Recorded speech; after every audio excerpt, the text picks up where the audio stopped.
بسم اللہ الرحمن الرحیم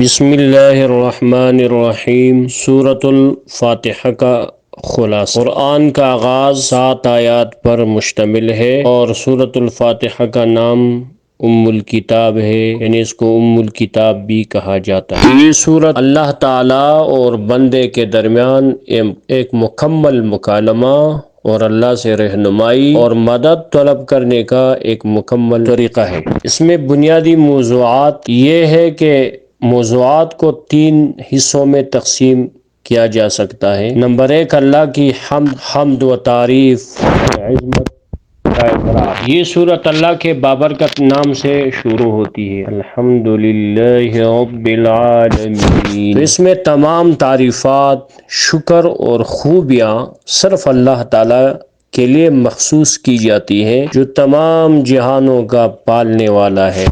الرحمن نہایت مہربان، اور الرحیم یہ دوسری صفت ہے، رحم کرنے والا۔ الرحمن نہایت مہربان اور الرحیم رحم کرنے والا۔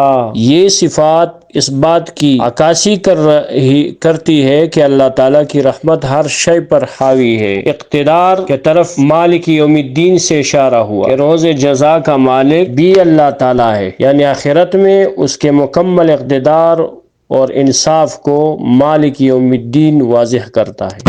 اور دوسری بات یہ ہے کہ یہ اقرار مومن کو دنیا میں ذمہ داری کا احساس دلاتا ہے، پھر اس میں بندگی کا عہد اور مدد طلب کرنا، ایاک نعبد و ایاک نستعین، اعلان بندگی ایاک نعبد و ایاک نستعین، یہ آیات سورت کا مرکز ہے، اور بندہ یہ اعلان کرتا ہے کہ خاص ہم آپ کی ہی عبادت کرتے ہیں اور آپ ہی سے مدد مانگتے ہیں۔ اور یہ جملہ اللہ کی وحدانیت کا مکمل اقرار ہے اور شرک کی مکمل نفی ہے کہ بندے کی زندگی کا مقصد عبادت اور اس کی ضرورت مدد کا تعین کرتا ہے۔ صراط مستقیم میں دعا ہے، یعنی اس کے بعد جب بندے نے کہا الحمدللہ رب العالمین الرحمن الرحیم مالک یوم الدین ایاک نعبد و ایاک نستعین، تو اب یہی بندہ اللہ تعالیٰ سے دعا مانگتا ہے، اہدنا الصراط المستقیم،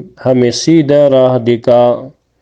یہ دعا علم، عمل اور اخلاق میں بہترین اور درست راستے پر چلنے کی مستقل رہنمائی کی طلب ہے۔ اور سیدھا راستہ کون سا ہے؟ صراط الذین انعمت علیہم، ان لوگوں کا راستہ جن پر آپ نے انعام فرمایا۔ یہ وہ راستہ ہے جو انبیاء اور صدیقین، شہداء اور صالحین کا ہے، جنہیں اللہ کی طرف سے ہدایت اور فضل ملا، اور گمراہ کن راستوں سے دوری وہ ہے غیر المغضوب علیہم ولا الضالین۔ دعا میں مزید وضاحت کیا جاتا ہے کہ وہ راستہ مطلوب نہیں جن پر تیرا غضب ہوا، اور نہ وہ راستہ جو لوگ گمراہ ہوئے، ان کا راستہ ہمیں مطلوب نہیں ہے۔ سورت کا خلاصہ یہ ہوا کہ دراصل اللہ کی پہچان اور اس کے ساتھ عہد بندگی، اور پھر اس عہد کو پورا کرنے کے لیے اللہ تعالیٰ سے مستقل رہنمائی طلب کرنے کا ایک جامع خاکہ ہے۔ یہ قرآن کے تمام پیغامات، یعنی توحید، رسالت، آخرت، عبادت اور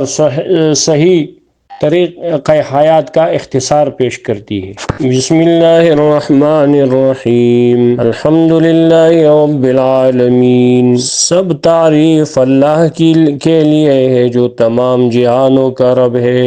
الحمدللہ، تمام تعریف اللہ کے لیے ہے۔ کیوں ہے؟ رب العالمین، جو تمام جہانوں کا رب ہے، اس لیے تمام تعریف اللہ تعالیٰ کے لیے ہے۔ الرحمن الرحیم، الرحمن وہ بڑا مہربان، الرحیم نہایت رحم کرنے والا ہے۔ الرحمن وہ بڑا مہربان، الرحیم نہایت رحم کرنے والا ہے۔ مالک یوم الدین، جزا کے دن کا مالک ہے، یعنی قیامت کے دن۔ ایاک نعبد و ایاک نستعین، ایاک نعبد، ہم صرف تیری ہی عبادت کرتے ہیں، و ایاک نستعین، اور صرف تجھ ہی سے مدد مانگتے ہیں، کسی اور کی عبادت نہیں کرتے ہیں۔